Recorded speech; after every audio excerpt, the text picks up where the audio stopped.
Saya Aris Merdeka Sirait.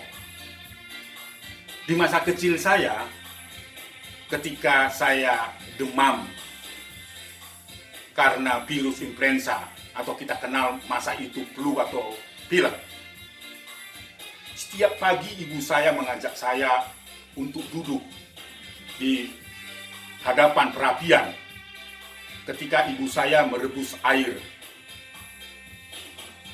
dan air menghasilkan uap. Saya diminta oleh ibu saya untuk menghadapkan wajah saya untuk menghirup uap yang keluar dari air mendidih itu berulang-ulang. Alhasil saya merasakan demam saya berkurang dan beberapa hari itu hilang sama sekali.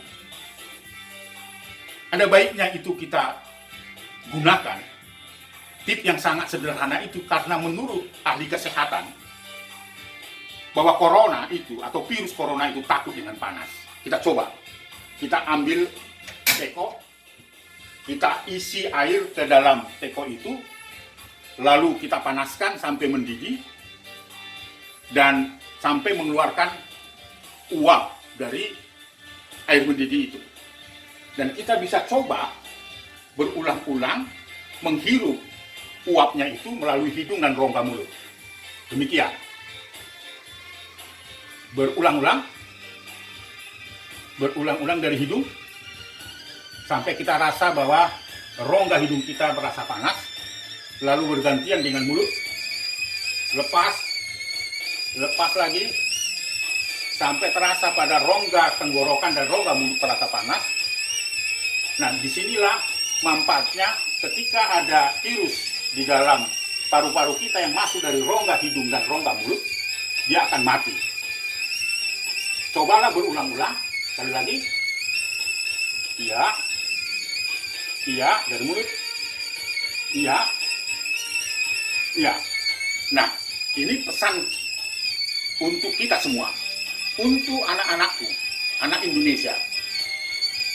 Opung berpesan, selama tinggal di rumah, selama belajar anak-anakku di rumah, tetaplah beribadah.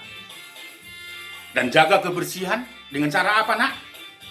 Setiap hari, mau makan, mau tidur, baru keluar dari rumah bermain dengan teman-teman, cucilah tanganmu, nak, ya, supaya bersih, ya, dengan sabun apa aja, demikian di air mengalir, ya, sampai bersih, sehingga ketika kita melap wajah kita, hidung kita sudah terhindar dari COVID-19 itu.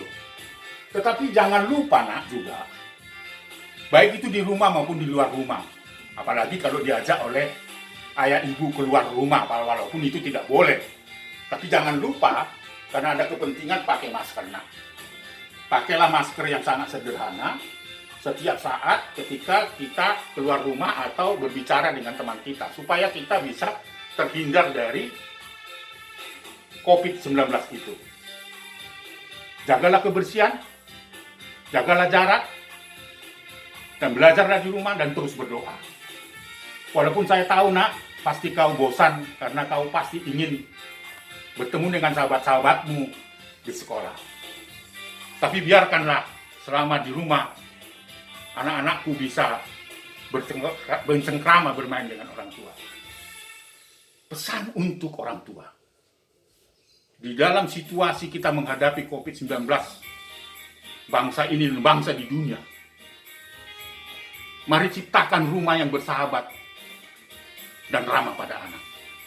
Jangan ada kekerasan. Karena saya tahu memang pasti anak-anak akan menjadi korban ketika orang tua kehilangan pekerjaan, stres, dan seterusnya. Tetapi tidak ada alasan untuk melakukan kekerasan.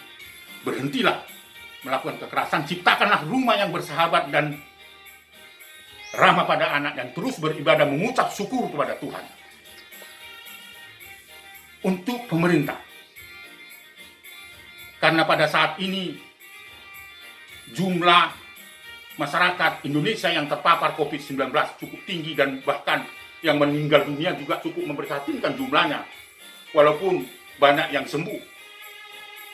Dengan kebijakan PSBB Komnas Perlindungan Anak meminta supaya kebijakan-kebijakan itu mengedepankan kepentingan terbaik anak dan punya perspektif terhadap perlindungan anak.